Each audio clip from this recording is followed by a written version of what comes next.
We're gonna have a good time with this one.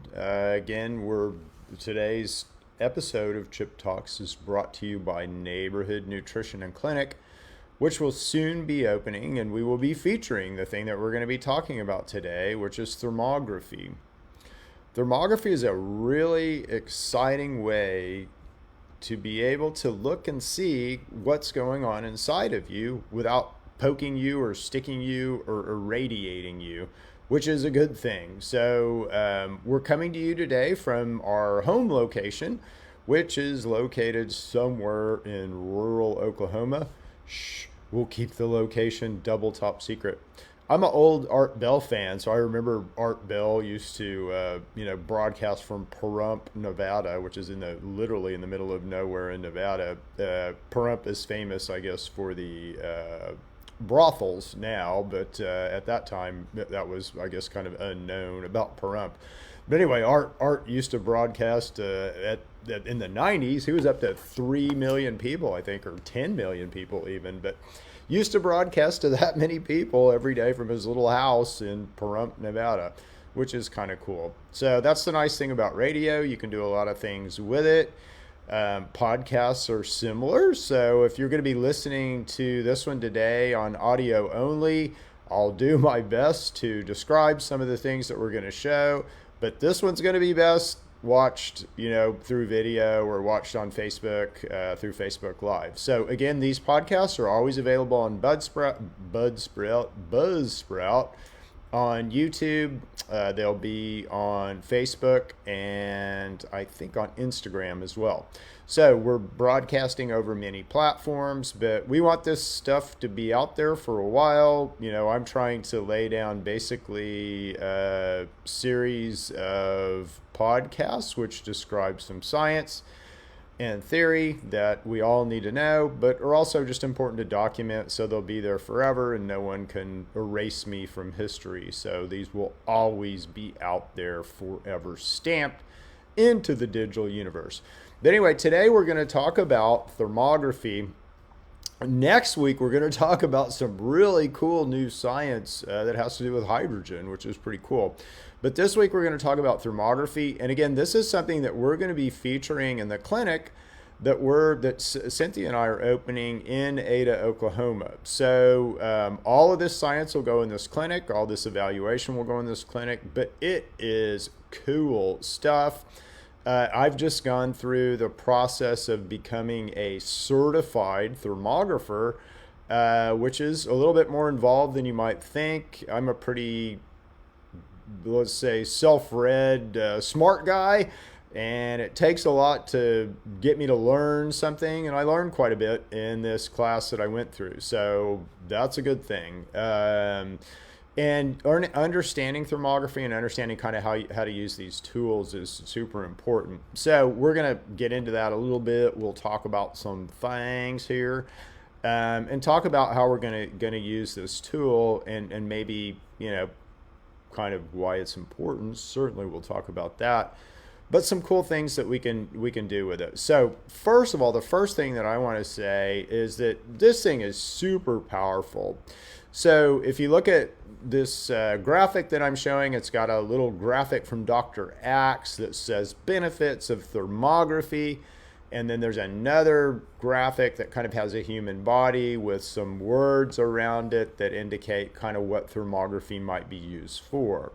So, according to Dr. Axe, the benefits of thermography are that it's a good way to find tumors. And again, we'll call those neoplasms probably, just because, we don't want to ever get in trouble with the FDA.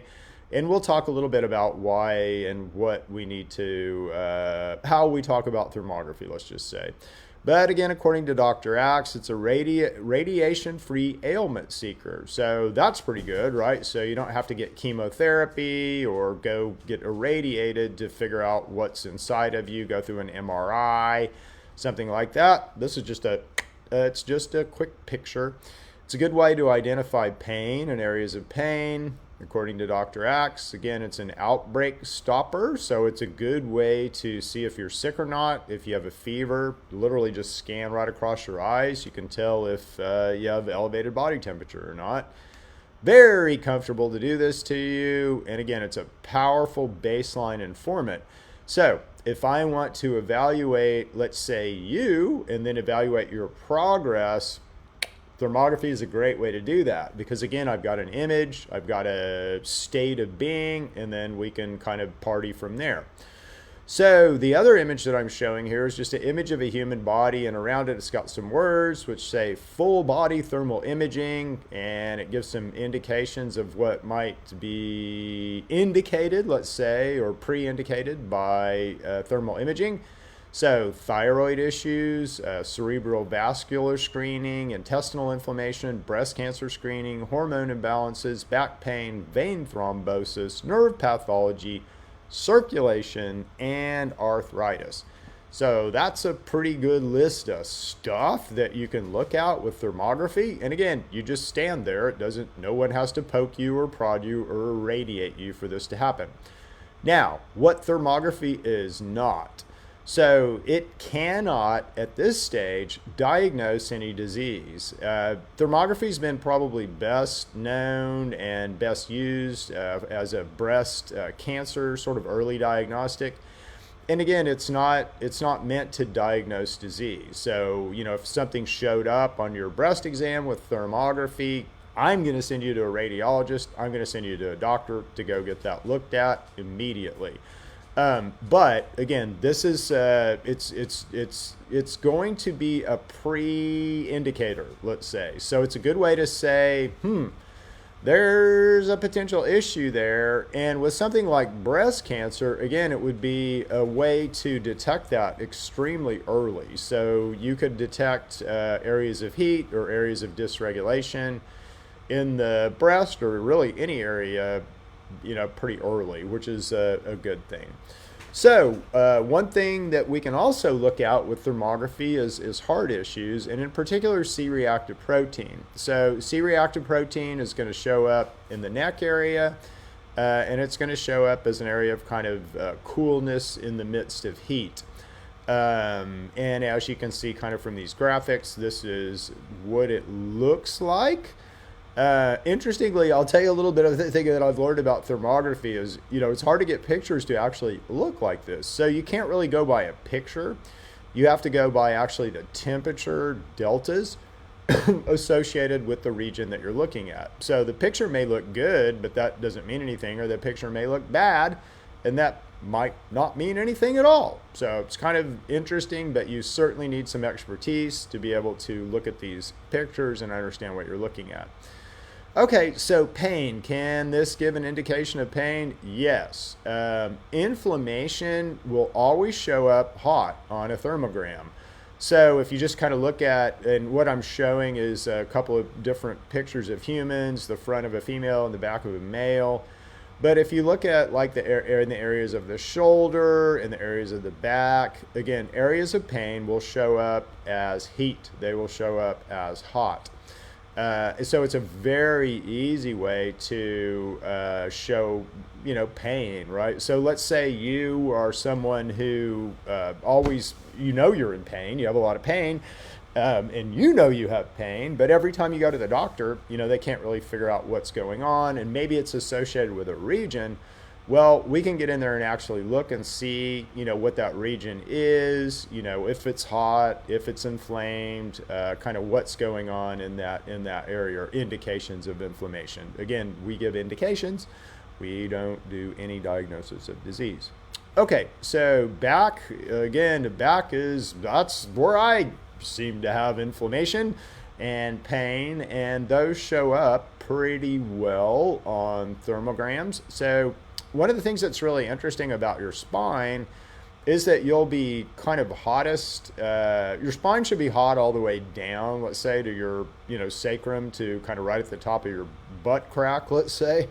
And your spine should be hot all the way down, because your spine is what carries a lot of neurological impulses all the way through your body. So stuff kind of moves down your spine, and then it moves out laterally, from your discs, and you do stuff, associated with different disc levels and all that. But all that should be super duper active. And so like what I'm showing on the left here picture is, you can see an obvious bend. in the heat that's coming from the spine, and that would be indicative of someone who had scoliosis. The second picture, I'm just showing a lot of heat in kind of the mid-lower back. Again, that's going to be associated with a disc rupture or disc issues, but this looks like a disc rupture. And similar on the last picture that I'm showing, where it's a little bit lower in the back, but you can see an indication of heat, right? So heat would be associated with a inflammation or some kind of rupture, that type thing. Interestingly, neurological problems are more related to cold, but I'll show you that kind of at the end here because it's kind of cool. And again, this is just high level, so there's a lot more to this than this, I'm finding, and just interpreting these things is quite a... If you wonder about the fees associated with thermography, and our fees will be lower than anybody else in Oklahoma, at least, that I'm looking at now, but our fees will still be pretty high, because this isn't an insurance thing. But if you wonder why that is, first of all, it's the cost of the camera. So these cameras are super expensive. I'm not even going to tell you what our camera costs. It's a stupid amount of money, but it's, we'll be able to get so much data. And again, all of this just kind of, if I can baseline you with thermography and then I can treat you with my method and my, let's say, Trumetics products, and then at the end I re-baseline you and I can show progress. That's scientific data that supports, everything that I'm telling you, all of my patents, all of, the things that, information, let's say, that we're trying to get out on our model of human function. So that's super duper important to me. I want to be able to, prove what I'm doing through science. But these cameras are just stunningly powerful, but they're also stunningly expensive. But the other cost here is associated with just interpreting these thermal images. So you're looking at someone's whole body, you're trying to catch, indications of things, and it's, it takes a while, right? It takes a while to interpret each one of these. So what we're looking at right now, we're going to call neoplasms. You can look up what neoplasms mean, but they're unusual growths. So things like cancer would be a neoplasm, but I'm just going to call them neoplasms because that's kind of what they are. But anyway, you can see neoplasms with thermography really easy. They just show up as areas of heat. So what I'm showing, on the far left here is breast cancer, or an indication of breast cancer in thermography. So you can obviously see that the left breast is way, way hotter than the right breast.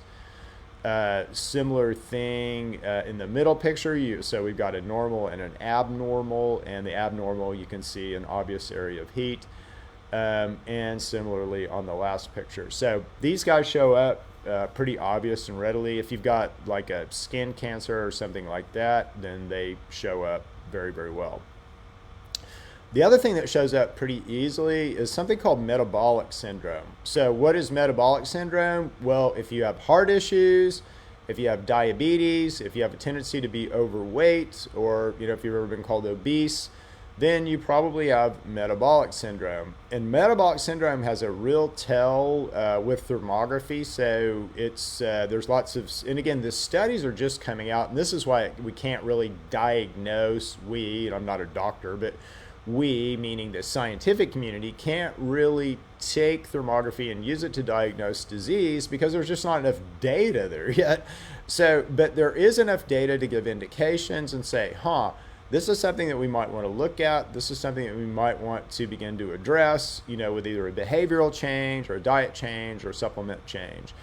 And so metabolic syndrome is something that's been pretty well researched and looked at. So if you have diabetes or something like that, that's going to show up very obviously on a thermogram. And the severity will also show up. So kind of the worse that it is, the worse the indications would be on a thermogram. Which is cool, so again, why does this happen? Well, there's certain changes that happen within the body when someone has metabolic syndrome, and those are evidenced on the thermogram. Now, the cool thing is, and all of this stuff, by the way, can be turned around, and all this stuff can be righted. You're in our world, let's say, in the world of neighborhood nutrition and new analytics, you're not broken. You're just dysregulated. And again, to get you re-regulated is going to fix potentially, what you might view as broken. So if you're depressed, if you have anxiety, if you have metabolic syndrome, if you have diabetes, if you're overweight, if you have heart issues, these things can all be addressed, and your body, instead of, sort of going on a downhill slide, we can put you on basically on a corrective slide, where we're trending towards, your body, and it's your body that does the work, but your body correcting those things rather than aggravating those things, let's say. So, and again, all this we can just show you on thermography. So that's a cool thing. So let's say you come in, you have metabolic syndrome, we're going to take a picture, we're going to show you, we're going to recommend a treatment protocol for you, and that might be as simple as just your behavioral changes. It might be diet, it might be our supplements, but it's going to be somewhere in there, and hopefully you're coming in for smoothies and all that to Neighborhood Nutrition, and we're watching you, keeping our eyes on you. But anyway, at the end of your program, and it might be a 3-month or 6-month program, we're going to take another picture. You're going to see a before and an after of what your condition looked like before and what your condition looked like after, okay? And that's super important. And gosh, we'd be stupid to do this if we didn't feel pretty confident about what we're doing, wouldn't we? So that should just tell you how confident we feel about our ability to provide your body with the right resources so that your body might correct itself around almost any human disease, which could be thought of as dysregulation. Did you like that structured claim? That was a hard one to do. All right, so let's keep talking here. What else can we look at? Thyroid issues. So again, if your thyroid is dysregulated, it's going to be a little hotter than it should be, and that's going to show up on a thermal image. Isn't that cool? Inflammation shows up very obviously, but it's interesting what happens with inflammation. So I'm going to show you that here and talk about my personal experience here in a second. So, but inflammation shows up very easily. And again, the nice thing about like the newer cameras, so a camera like we have or we'll have in our office here that we'll be using to thermal image people, is that the resolution is good enough. I can see your liver. Yeah, I can see your microbiome.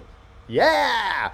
So we can see if that's inflamed. We can kind of see what's going on there and at least give, and can I get in there and look like I was inside of you? No, but I can get indications of heat or cold, which are telling, which say, is there too much activity in there or not enough or the right amount or whatever. So anyway, it's cool stuff. All right, so personal experience. This was with my crummy camera. These cameras are pretty cool though. So this was done with a cell phone thermal imaging camera that was $500 or less than $500. So you can get, some pretty good images from technologies that's out there now that's not real expensive. And this was a FLIR, I think FLIR 1 is the name of the camera.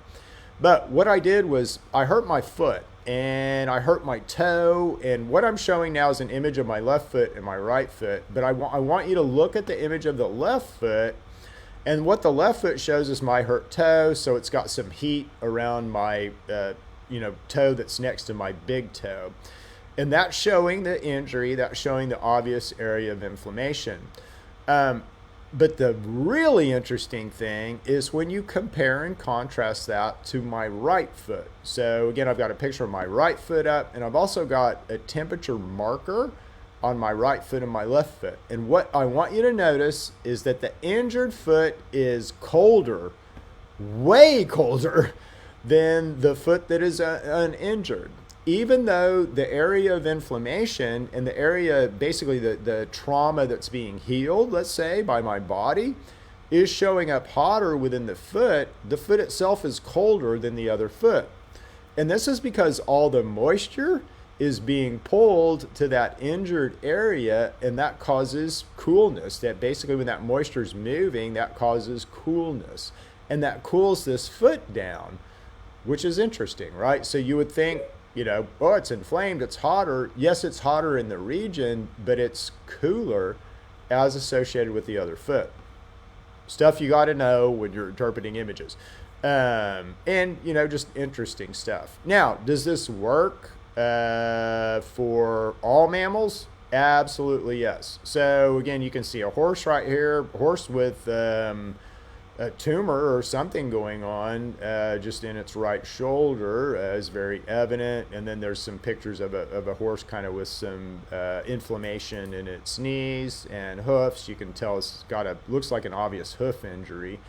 But again, it's interpretive. So if I was telling somebody to do something with this horse, I definitely say this upper left-hand picture, you need to take your horse to have its right shoulder looked at, and the bottom right picture, I'd say its front left forefoot, you need to have some action, or its hoof needs to be looked at. So, but anyway, this applies to not just humans, it applies to any animal, anything you can take a thermogram with. If you're a tradesman, wow, are these things good for taking pictures of like walls, heat and walls. I just talked to our pesticide guy, and they use them for termite identification because termites, turns out in walls, are cooler. So this technology is bad freaking A, and it is coming to a theater near you soon, but we're going to use it to look at you. So lastly, and I want to just and again, this isn't all the evaluations that we're going to do, but what I'm showing you is a picture of me, and this is kind of front and back. I've got 3 pictures, 2 using a piece of software that I kind of have started with, and then the 3rd using a piece of software that we're going to end up with.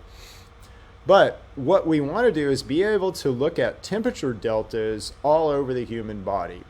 So the this left-hand pane is pretty confused with a lot of text on it, but I wanted to basically get a lot of points of interest as to temperature to show you some things. And so what we want to see when we look at someone who's healthy, and I'm pretty healthy, is if I basically take a square and look at the region right around your eyes, and in particular your tear ducts, that will give a pretty good indication of your overall body temperature. Now, I run pretty cool. Again, this is a little unusually cool, and this is just due to the conditions of the room that we're in. It doesn't really matter. It's all just kind of relative to where other things are in your body. So this is telling me I've got basically a average body temperature of 93.6, which is cool, but again, it's relative to kind of conditions around me. So my skin at the time, I guess, was indicating that I had a 93.6.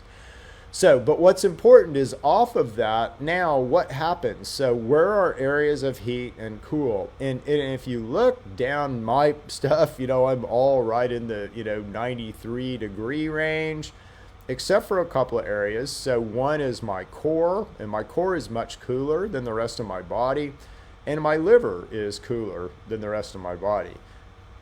That's super good stuff. That's what you want to see. That's indicative. And I don't mean to, say that I'm super healthy, because I've definitely got my issues, like my lower spine over there, but in the middle frame. But this is what you want to see. You want to see this kind of you're going to be hottest in your core always, so that's going to be the highest area of heat.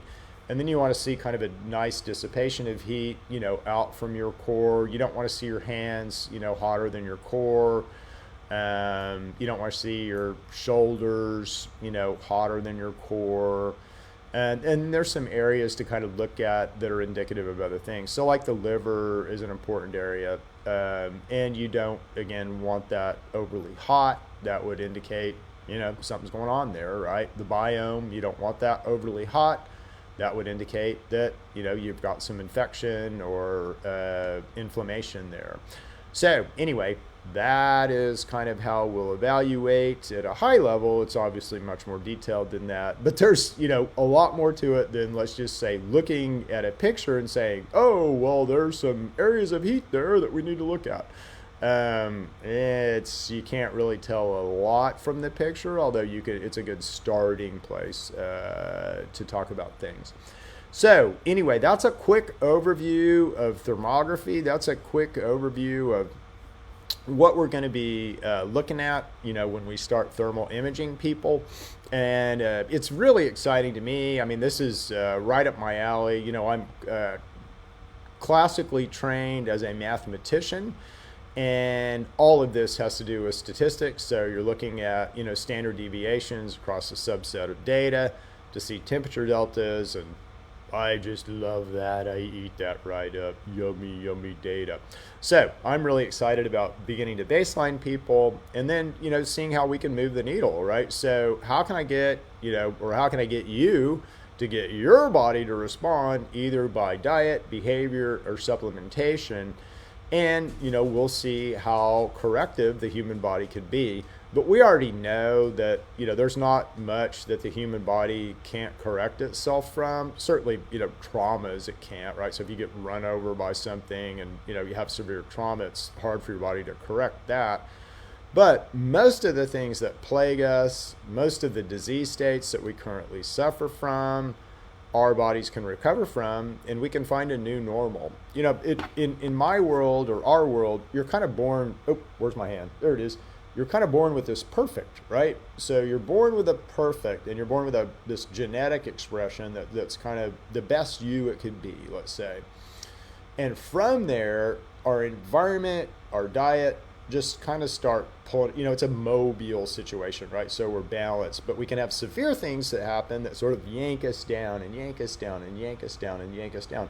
And most of us are way down here in our function. But as we understand the body and resources and kind of what we need to provide to the body to make it go better, we can advance back up to that, our perfect self. And our bodies are really good at doing that. We're built to do that. That's why genes turn off and on. But anyway, we're well down the road to get all that figured, and as we do, we're going to tell you about it. That's my commitment to you. So I'm always going to tell you where we're at in our science, and we'll, for the most part, give away a lot of the high-level stuff that we're talking about. There's still a lot of stuff that needs to be studied. So we'll talk a lot about, what we're seeing, indications of, and we'll kind of leave it there. But next week is going to be really fun. I'm going to talk about hydrogen, which sounds boring, but I promise you this one's going to be just jaw-dropping. If you're a scientist or a chemist or a PhD, I don't care. This will be stunning data. So it'll be really fun to present to you guys. And again, as always, I'm going to make it where it's understandable to anybody, including your third grader. And if your third grader can't understand it, then I haven't done a good job. So I'll leave it there. See you guys. Thank you for listening to Chip Talks. Tune in next week where we'll be talking about hydrogen. Thank you again to Neighborhood Nutrition and Clinic, our sponsor. If you're interested in sponsoring a Chip Talks, contact us.